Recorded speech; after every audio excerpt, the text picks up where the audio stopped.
This is one of the most densely populated Palestinian refugee camps. Jenin refugee camp sits adjacent to a city of the same name in the extreme northern point of the West Bank.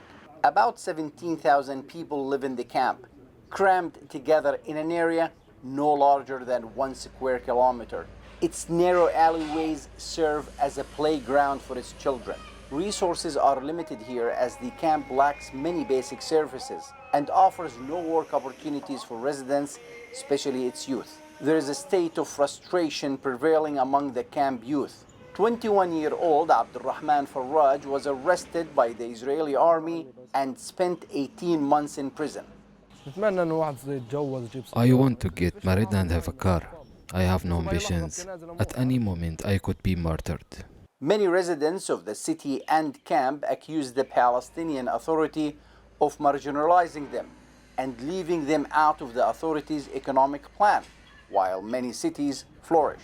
With no political resolution in sight and scarcity in jobs, Jamal Hwail, who spent 11 years in an Israeli prison, warns that the camp he was born and raised in is a ticking time bomb. The camp residents are refugees, and when there's no political resolution, other problems will emerge from this. We live in overcrowded neighborhoods. There's a lack of jobs and no real source of livelihood. The economic situation is bad, and poverty is the best incubator for drugs and extremism. Israel conducted a massive military operation in the Jenin refugee camp in 2002 during the Second Palestinian Uprising, or Intifada, when dozens of Palestinians were killed and hundreds more were arrested. The camp was devastated and many of its buildings razed to the ground. The Israeli military claims that at least 23 of its soldiers, among them 13 reservists, were killed in the city in just that one day. Israeli army raids the Jenin refugee camp regularly, and Hwail warns that continued Israeli military incursions into the camp and the arrest of activists will keep the situation simmering. It's inevitable and may spread to the rest of the West Bank due to the continuation of the occupation. Last August, tensions spiked when at least 4 Palestinians were killed by Israeli forces during a raid. Diya Saparin's brother was one of them.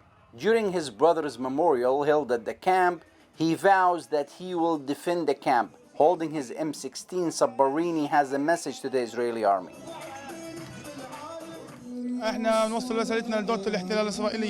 Any attempt to storm the camp, we will be on the lookout for them, and we will resist with all our might. With explosive bullets, Israel is an enemy who only understands the language of blood. Armed Palestinian factions are in control of the camp. Most of the fighters are affiliated with the ruling Fatah movement, but Al-Quds Brigades, the military arm of Islamic Jihad, is gaining ground, and so is Hamas. There is solidarity among all residents fighters. It is different in the camp. The social bond in here is unbreakable. Here we have no division. Dozens of young, masked Palestinian gunmen freely roam the streets and narrow alleys of the Jenin refugee camp. They say if Israel storms the camp, they are ready to fight. PA Security Services rarely enters the camp. Its relationship with the residents is tense, and they repeatedly get accused of cooperating with the Israelis. For many Palestinians, the dream of an independent state is fast fading away, and so is hope of a bright future for them. Islam Dabaya, 22 and unemployed, told the media line that when he was 16, he was seriously wounded in the back by Israeli gunfire. He says young men his age are in despair.